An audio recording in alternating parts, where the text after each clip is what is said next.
Girl, children of all ages, welcome to the very first episode. Shalom. That's okay. Around the Town with Charlie Brown and. I haven't thought of the name yet. It needs to be something creative. So it is going to be that guy? No. Let's see. Where do my peoples hail from? I'm David. David. I have nobody. You have nobody? Okay, so until we can find you a name, we're just going to call you David Solo. All right, let's do it. And you know what that is right there? That's called a segue into the movie that we're going to talk about. We're going to talk about... Oh, by the way, just to let you guys know, we're doing a review of the movie that we're about to talk about, which is Solo, which is also a Star Wars story. I put a graphic here. It shows Solo and Star Wars right there, but it hasn't been edited in yet, but we're just saying Solo is right here. Okay, there we go. So it'll be right here? Yeah, it'll be right here. So in this movie, we have Solo and Lando Calrissian and Chewbacca. Spoiler alert. And that's pretty much it, right? Spoiler alert. No, we don't need to spoil anything for him. That's pretty much it. That's all. Spoiler alert. That's all you got. People are in the movie as well. Yeah, and then there's planets and. Spoiler alert. And what else happens? There's people that shoot lasers, like blasters. They're blasters, right?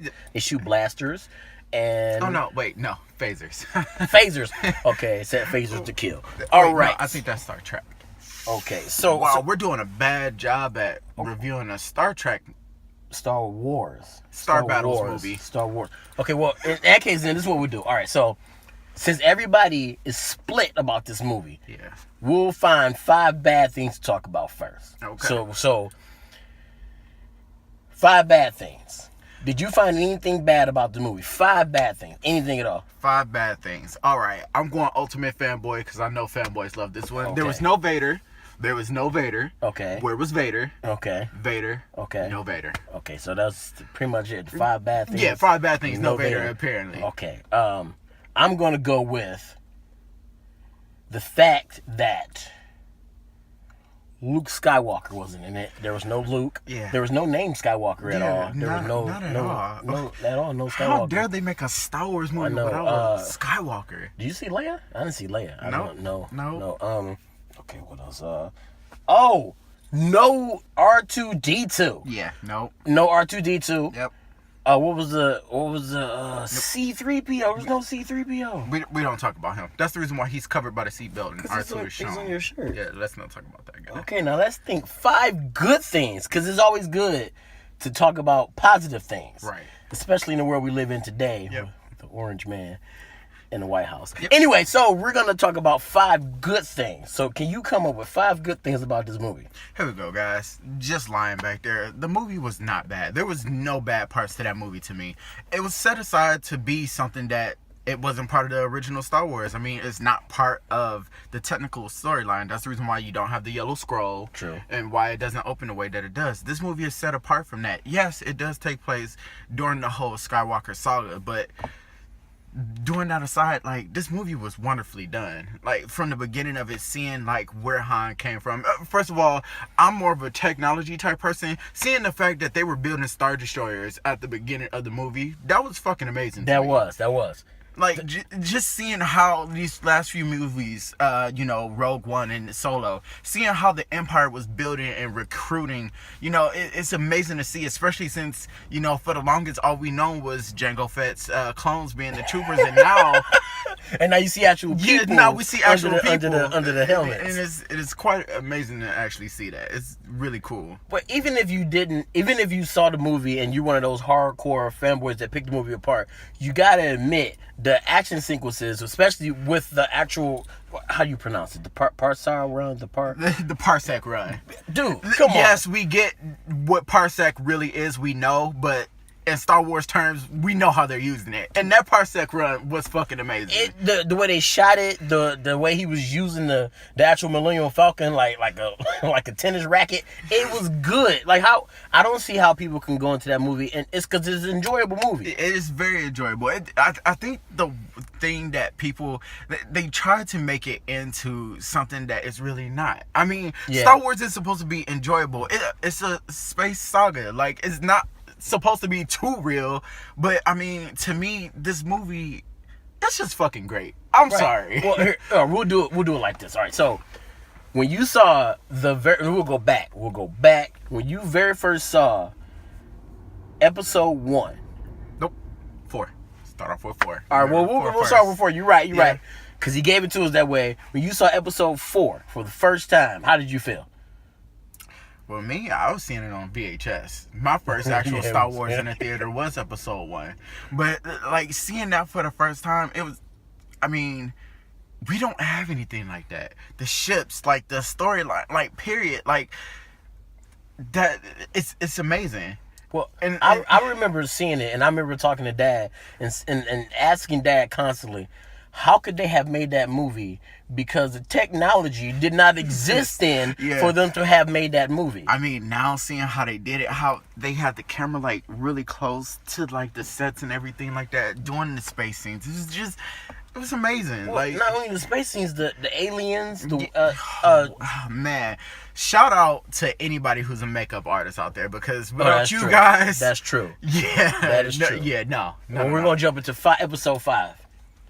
Episode 5. That right there. The Empire Strikes Back is the best. Like, to me, I don't know. I'm still conflicted on this because Revenge of the Sith and Empire Strikes Back like fight hand in hand for first place for me. Yeah, but you gotta admit, Empire Strikes Back, when it comes to movies, how it was made, the storyline, everything, the shock factor. Because I will admit, I think that was the very first movie I ever cried on. Because when he said what he said, I was like, what? Spoiler alert in case you've never seen Star Wars. What's the spoiler alert? Yeah, that Vader is Luke's father. See, even hearing you say that is making me my heart. I mean, come on now. I mean, turn up a little bit. Of stereotypical humor here. I mean, that's the first time a black guy actually admitted to being somebody's father. Oh! I'm sorry. Oh. Sorry, I had to go there. Whoa. James Earl, we love you. Whoa. We love you. Okay. Was that too soon? I don't know. Oh, fun fact. James Earl was also the voice of Mufasa from The Lion King. Yeah. You know, they both died tragically with their sons watching. James Earl Jones it's gotta be something wrong with that guy. Well, at least in the Coming to America sequel, he's alive. Oh. In the sequel? They made a sequel to that? They're making one. Was it called Black Panther? No. Anywho, let's jump into episode 6, because episode 6, it didn't have the oomph of episode 5, but it was still a great movie. Look, here we go. Anything with the Emperor laughing and shocking people for fun, it's just amazing to me. I mean, come on now. The way that he looked at Luke, it was like pretty much mocking him. Your friends are about to die. Like, what type of villain? I mean, and he was unlike any other villain. That's true. Oh, wow. Got dark in here. Yeah, it got one of those moments. Dark in here. What's going on with the lights? Oh, I thought we was having a jazz moment. But yeah, like, story-wise, how Star Wars is, like, set up, it's like, it's always going to be something different. And this is the main thing about the movie, is that, you know, we're seeing something happen before the main story that we've seen. So, of course, it's not going to be the way that everybody thought it was going to be. I mean, it's going to be different. I mean, come on now. This is, 40-something years after the original one. So, things are going to be different. They're going to, you know, tie up loose ends. 'Cause, I mean, at the beginning of it, nothing was cohesive. Like, we didn't know about the Force or anything like that. And yes, I know that everybody's gonna complain about midichlorians and everything like that. We didn't even get to that movie yet. Yeah, but I know, but still, it's just like, you know, with these newer movies that's coming out, we need to take the fanboyness out of us and see it from a story point of view and a cohesive point of view. I mean, because even if you still have the fanboy in you, you can still enjoy it. Yeah. Because I guarantee you, everybody that said that they didn't like the movie or they were conflicted about the movie, they're going to buy it on DVD and they're going to sit down and they're going to try to piece it in where it goes in the storyline. Yeah. And they're going to watch it all in order. They're going to do it. Just like me, Pirates of the Caribbean.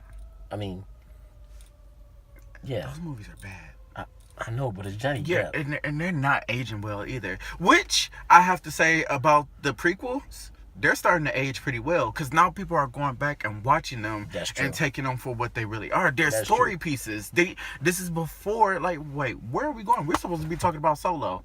back to this smuggler guy. Look, what we're trying to say is that this movie was amazing. Like, the storyline of it, seeing how Han became the debonair guy that he is now. Like, smooth cat. He is a bumbling smooth cat because, God, he's the king of improvisation. Well, and he has Chewbacca. Yeah, he does, because we know that. Stick him up a little. Yeah, we got that happening. So, let's try to sum this up for them, okay? The way I normally do reviews is, if it's a good movie, just okay, it's enjoyable, we can go and watch it, we give them 1 thumb. If it's an amazing movie, like, oh man, you gotta go and see it, it's good.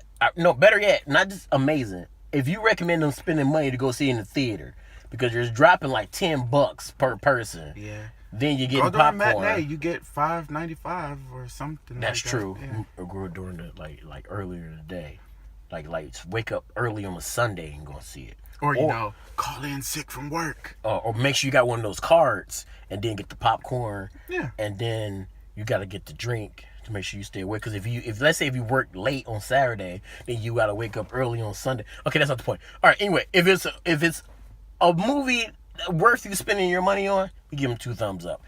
However, if there's a movie there's like, go see it on DVD, we just go wave it off.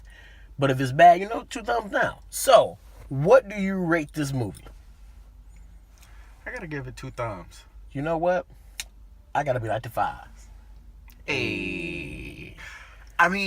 Guys, this movie is different from most of the other Star Wars movies that we've seen. I know the criticism of the newer series that a lot of people aren't really liking it because it doesn't have that Star Wars feel. Yes, this movie does not have the Star Wars feel either. But you have to take it for what it is. It's not... Everything isn't going to be the same. We have new ways of telling stories. True. And everything like that. Like, you guys just have to see it, and for the piece that is giving to the story, that is adding to it, you got to go see it for that. And also, we got to make sure we give a nod to Ron Howard, because he stepped in last minute and then still made the movie come out to be what it is. So you got to make sure you give people credit to come in last minute like that. Yeah. And still give you something where it's enjoyable, something that you could talk about later on, or even be divided about it. Yeah. He still gave you something that you can go home and snuggle with. That's all I'm saying. Just like a Wookiee. Snuggle up well with him. Right in their lap. Right in their lap. That is something else. Man, that little guy was creepy. I know. He was amazing. He was creepy. But he was amazing. Creepy. Amazingly creepy. Are you being armist?